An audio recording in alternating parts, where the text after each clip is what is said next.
History of Indian constitution. हमें Indian constitution को समझना है, लेकिन इंडियन कॉन्स्टिट्यूशन को समझने से पहले हमें इंडियन कॉन्स्टिट्यूशन के हिस्ट्री को समझना होगा। और जब भी हम इंडियन कॉन्स्टिट्यूशन के हिस्ट्री को समझने की कोशिश करते हैं तो जो सबसे पहला प्रश्न हमारे सामने आकर खड़ा हो जाता है वो ये कि इंडियन कॉन्स्टिट्यूशन के हिस्ट्री की शुरुआत कहाँ से होती है।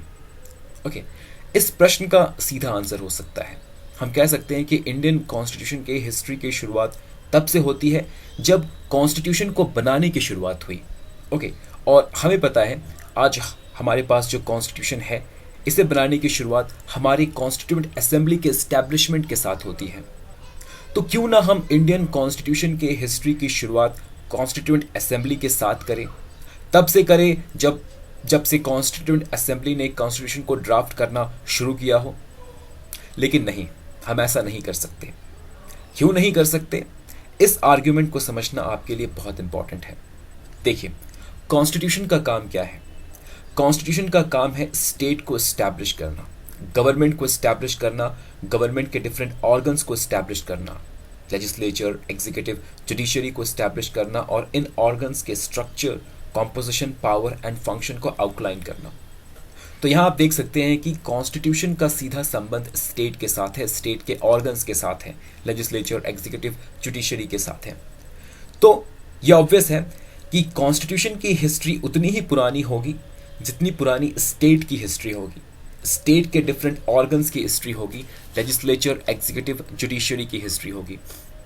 तो जब हम ये पूछते हैं कि इंडियन कॉन्स्टिट्यूशन के हिस्ट्री की शुरुआत कब हुई, तब हम एक्चुअली ये पूछ रहे हैं कि इंडिया में स्टेट के डेवलपमेंट की शुरुआत कब हुई।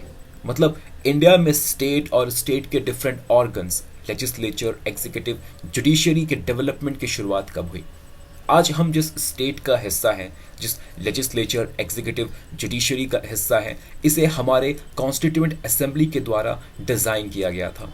हमारे लोकसभा, राज्यसभा के कॉम्पोजिशन, स्ट्रक्चर को कॉन्स्टिट्यूएंट असेंबली ने डिज़ाइन किया, स्पेसिफाई किया। हमारे president, prime minister, governor, chief minister के पावर फंक्शन को कॉन्स्टिट्यूएंट असेंबली के द्वारा आउटलाइन किया गया। ओके, नो डाउट आज़ाद भारत के लिए कॉन्स्टिट्यूएंट असेंबली के द्वारा बनाया गया कॉन्स्टिट्यूशन पूरी तरह से इंडियंस के द्वारा बनाया गया, इंडियंस के लिए बनाया गया कॉन्स्टिट्यूशन था। लेकिन एक बहुत ही क्रूशल, बहुत ही इंपॉर्टेंट बात है जिसे हम अक्सर भूल जाते हैं, अक्सर मिस करते हैं। कॉन्स्टिट्यूएंट असेंबली के द्वारा बनाया गया कॉन्स्टिट्यूशन पूरी तरह से नया नहीं था। It was not a complete break from the past. ये बहुत ही इंपॉर्टेंट आर्ग्यूमेंट है।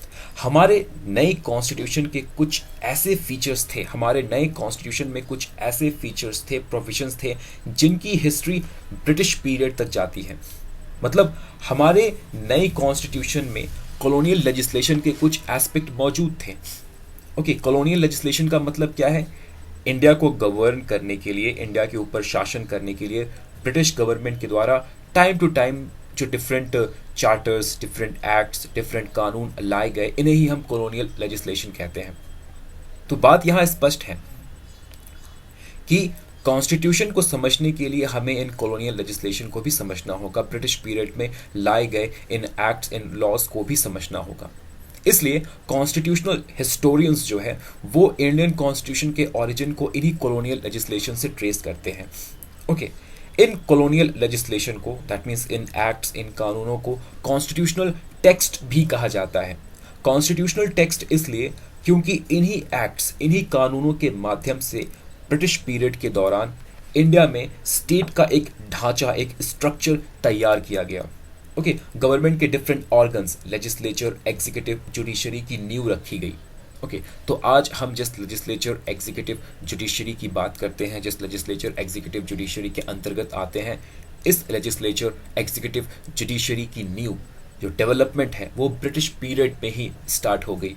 नींव जो है, फाउंडेशन जो है वो ब्रिटिश पीरियड में ही रखी गई थी, इन्हीं कॉलोनियल लेजिस्लेशंस, इन्हीं कॉन्स्टिट्यूशनल टेक्स्ट के माध्यम से।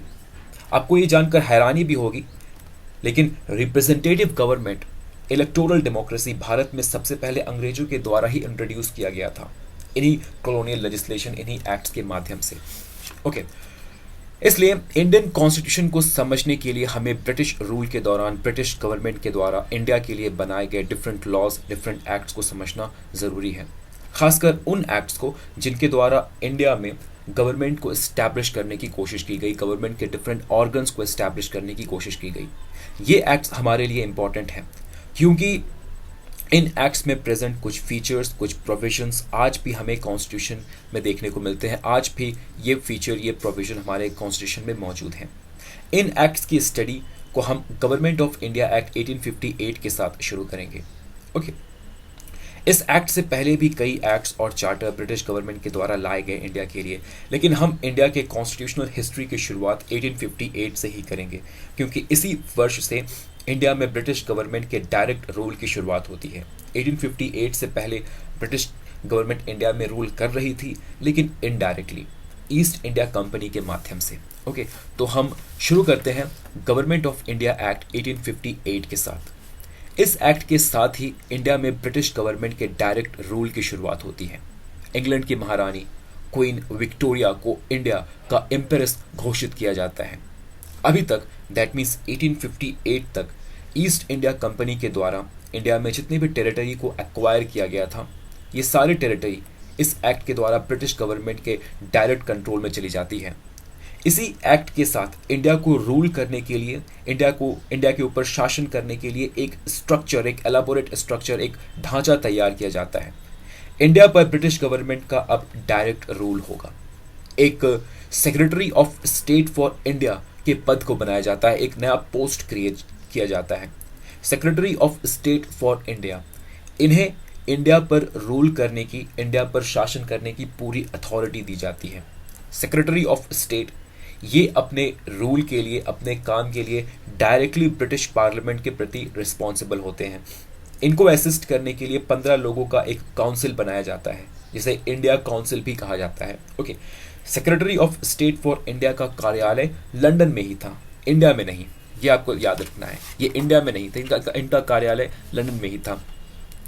इंडिया में मौजूद थे गवर्नर जनरल, इंडिया में मौजूद थे गवर्नर जनरल जो कि secretary of state for India के नीचे आते थे, उनके अंडर थे। गवर्नर जनरल को असिस्ट करने के लिए उनका एक एग्जीक्यूटिव काउंसिल था। गवर्नर जनरल के नीचे थे प्रोविंशियल गवर्नर्स। ब्रिटिश टेरिटरी को डिफरेंट प्रोविंसेस में डिवाइड किया गया था और हर प्रोविंस का अपना एक प्रोविंशियल गवर्नर था जो कि इस एडमिनिस्ट्रेटिव सेटअप के सबसे लोवेस्ट लेवल पर था। प्रोविंशियल गवर्नर को असिस्ट करने के लिए एक एग्जीक्यूटिव काउंसिल मौजूद था और ये पूरी एडमिनिस्ट्रेटिव स्ट्रक्चर इंडिया को रूल करने के लिए तैयार की गई थी। इस एडमिनिस्ट्रेटिव स्ट्रक्चर में इंडियन पीपल के ऊपर एक एब्सोल्यूट कंट्रोल को एस्टैब्लिश किया गया। कोई पॉपुलर पार्टिसिपेशन नहीं था। शासन में, गवर्नेंस में इंडियंस को कोई जगह नहीं दी गई थी। एक फॉरेन पावर के द्वारा इंडिया के ऊपर एक डायरेक्ट एब्सोल्यूट रूल एस्टैब्लिश किया जा चुका था और ये रूल एक यूनिटरी, रिजिड और सेंट्रलाइज्ड रूल था। कोई सेपरेशन ऑफ पावर नहीं था। मतलब गवर्नर जनरल के पास लेजिस्लेटिव, एग्जीक्यूटिव, जुडिशियल तीनों पावर मौजूद थे। गवर्नमेंट ऑफ इंडिया एक्ट 1858 का ये रिजिड स्ट्रक्चर बहुत लंबे समय तक सरवाइव नहीं कर सका।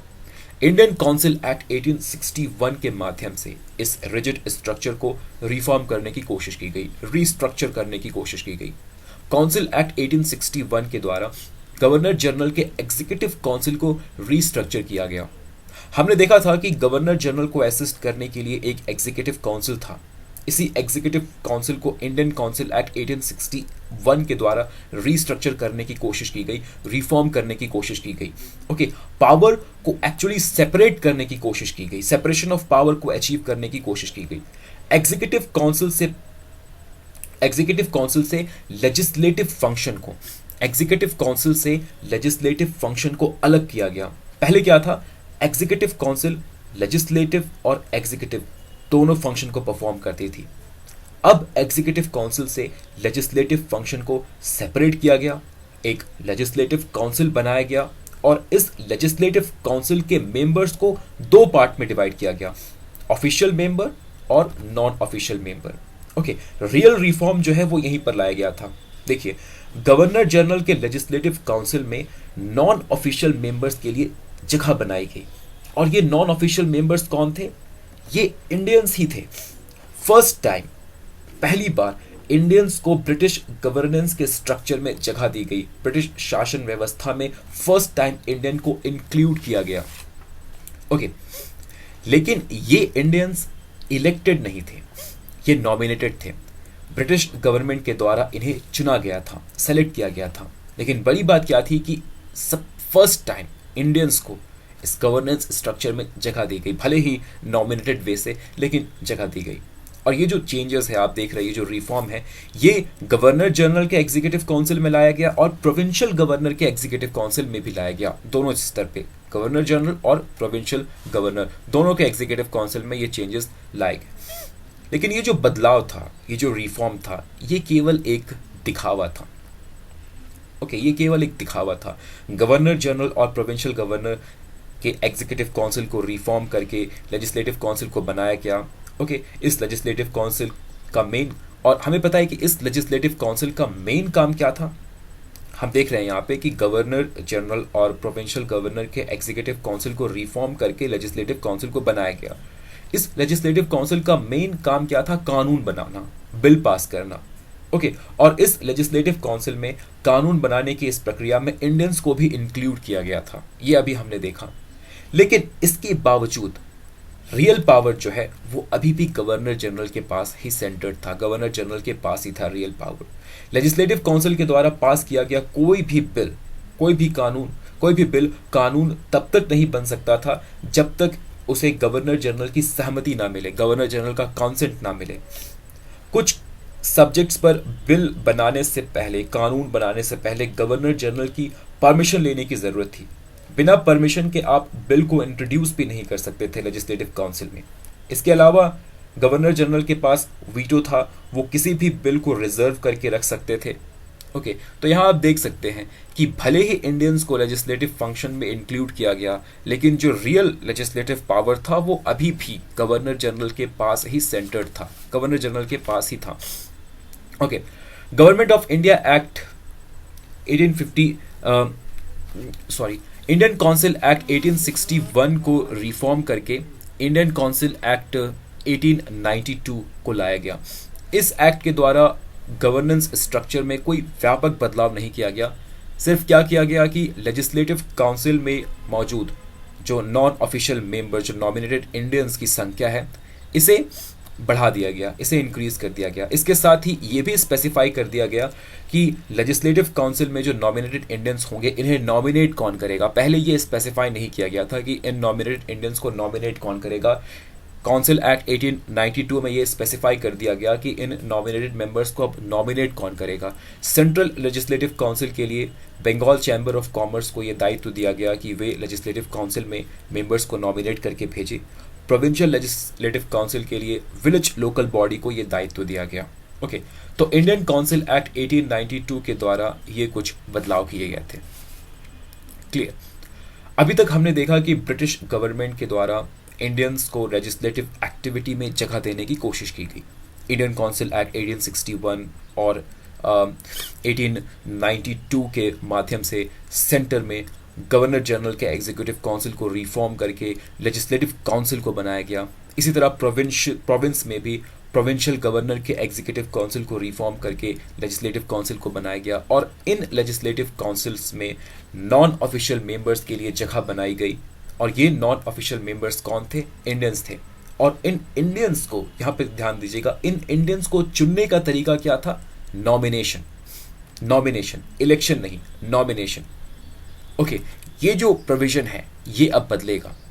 इंडियन काउंसिल एक्ट 1909 से ये स्थिति बदलती है, ये प्रोविजन बदलता है। फॉर द फर्स्ट टाइम, पहली बार प्रोविंशियल और सेंट्रल लेजिस्लेटिव काउंसिल के लिए जो नॉन ऑफिशियल मेंबर्स हैं, इनमें से कुछ को, सभी को नहीं, कुछ को इलेक्शन के माध्यम से चुनने का प्रावधान लाया गया, प्रोविजन लाया गया।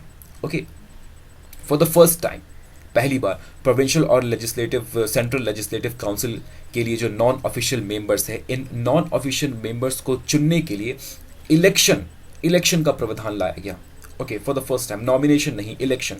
भले ही बहुत छोटे स्तर पर हो, लेकिन पहली बार इंडिया में इलेक्टोरल सिस्टम को इंट्रोड्यूस किया गया इंडियन काउंसिल एक्ट 1909 के द्वारा। ये बदलाव ये रिफॉर्म मॉर्ली मिंटो रिफॉर्म्स के द्वारा लाए गए प्रपोजल के द्वारा था, प्रपोजल को इम्प्लीमेंट करने के लिए किया गया था। एक्चुअली इंडियन काउंसिल एक्ट 1909 ये मॉर्ली मिंटो रिफॉर्म का ही इम्प्लीमेंटेशन है, मॉर्ली मिंटो रिफॉर्म का ही इम्प्लीमेंटेशन था। ओके, तो यहाँ आप देख सकते हैं कि यहाँ आप देखिए कि पुराने स्ट्रक्चर में क्या बदलाव किया गया इंडियन काउंसिल एक्ट 1909 के द्वारा। सबसे पहले देखते हैं कि प्रोविंशियल लेवल पर क्या चेंजेस किए गए। जो सबसे व्यापक बदलाव था इंडियन काउंसिल एक्ट 1909 के द्वारा, ये प्रोविंशियल लेवल पर लाया गया था। सबसे व्यापक बदलाव प्रोविंशियल लेवल पर लाया गया था। ओके, प्रोविंशियल लेजिस्लेटिव काउंसिल के साइज को बड़ा किया गया। सबसे पहला बदलाव लाया गया कि प्रोविंशियल लेजिस्लेटिव काउंसिल के साइज को बड़ा किया गया, एनलार्ज किया गया। जो नॉन ऑफिशियल मेंबर्स थे उनमें से कुछ को, सभी को नहीं, कुछ को इलेक्शन के द्वारा चुनने का, सेलेक्ट करने का प्रोविजन लाया गया। इलेक्शन, ओके, पहले क्या था, नॉमिनेशन, अब इलेक्शन के द्वारा चुनने का प्रोविजन लाया गया, प्रावधान लाया गया।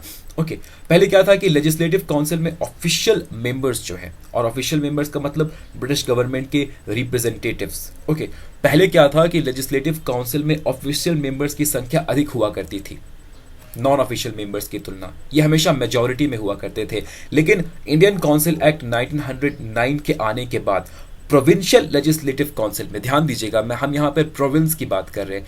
इंडियन काउंसिल एक्ट 1909 के आने के बाद प्रोविंशियल लेजिस्लेटिव काउंसिल में ऑफिशियल मेंबर्स की मेजॉरिटी समाप्त हो गई। अब मेजॉरिटी में कौन होंगे, मेजॉरिटी में ये नॉन ऑफिशियल मेंबर्स होंगे, नॉन ऑफिशियल मेंबर्स ये इंडियंस होंगे।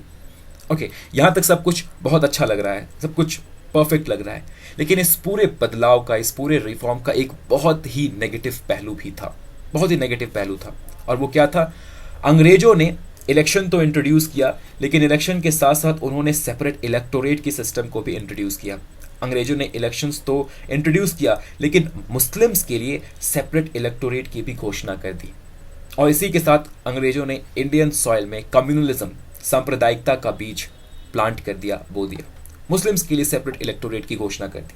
हिंदू और मुस्लिम में एक डिवाइड क्रिएट कर दिया, जो कि आगे जाकर और ज़्यादा गहरा हो जाएगा। सेपरेट इलेक्टोरेट का मतलब है कि मुस्लिम्स के रिप्रेजेंटेटिव मुस्लिम्स ही होंगे, मुस्लिम्स को ही वोट करेंगे। ओके, आपको समझना है कि ये बदलाव जो है ये प्रोविंशियल लेजिस्लेटिव काउंसिल में किया गया था। सेंट्रल लेजिस्लेटिव काउंसिल की अगर हम बात करें, सेंट्रल लेजिस्लेटिव काउंसिल में भी ऐसे ही बदलाव किए गए। डिफरेंस, एक इंपॉर्टेंट डिफरेंस है प्रोविंशियल लेजिस्लेटिव काउंसिल और सेंट्रल लेजिस्लेटिव काउंसिल में, एक इंपॉर्टेंट डिफरेंस है। और डिफरेंस क्या है कि सेंट्रल लेजिस्लेटिव काउंसिल में ऑफिशियल मेंबर्स की संख्या अभी भी मेजॉरिटी में थी, इसे बदला नहीं गया था। प्रोविंशियल लेजिस्लेटिव काउंसिल में क्या था कि जो ऑफिशियल मेंबर्स थे वो पहले मेजॉरिटी में हुआ करते थे, इनकी संख्या नॉन ऑफिशियल मेंबर्स की तुलना अधिक हुआ करती थी।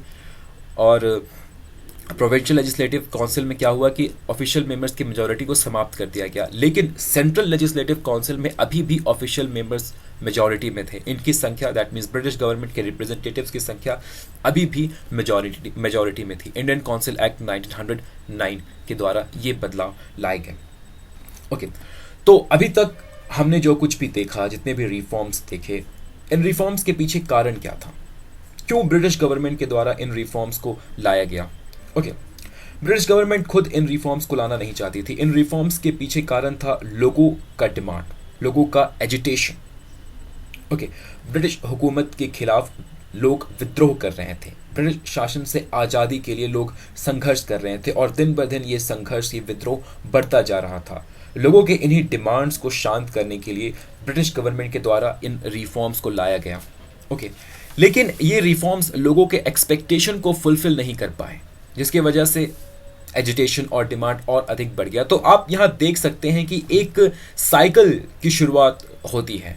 लोग डिमांड करते हैं, लोग रिप्रेजेंटेशन की डिमांड करते हैं, डिमॉन्स्ट्रेशन करते हैं, एजिटेशन करते हैं अपने डिमांड को फुलफिल करने के लिए। ब्रिटिश सरकार से अपने डिमांड्स को मनवाने के लिए लोग एजिटेशन करते हैं, डिमॉन्स्ट्रेशन करते हैं, जिसके कारण ब्रिटिश गवर्नमेंट को रिफॉर्म लाना पड़ता है। ओके, लेकिन ये रिफॉर्म्स लोगों के एक्सपेक्टेशन को फुलफिल नहीं कर पाते। लोग जितना एक्सपेक्ट करते हैं ब्रिटिश गवर्नमेंट थे, उन एक्सपेक्टेशंस को ये रिफॉर्म फुलफिल नहीं कर पाते, जिसकी वजह से डिमॉन्स्ट्रेशन और एजिटेशन फिर से शुरू हो जाता है। लोग और अधिक डिमॉन्स्ट्रेशन और अधिक एजिटेशन करना शुरू कर देते हैं। ओके, तो ये साइकिल कंटिन्यू रहेगा। ओके, अपने आने वाले वीडियो में हम देखेंगे कि ये साइकिल चलता ही रहेगा, कंटिन्यू रहेगा, तब तक जब तक इंडिया को ब्रिटिश हुकूमत से पूरी तरह आज़ादी नहीं मिल जाती। ओके, तो इस वीडियो में हम गवर्नमेंट इंडियन काउंसिल एक्ट 1909 तक ही सीमित रखेंगे। ओके, आने वाले वीडियोस में हम बाकी बाकी एक्ट्स को भी देखेंगे और समझेंगे। तो इस वीडियो में बस इतना ही, मिलते हैं नेक्स्ट वीडियो में, तब तक के लिए धन्यवाद।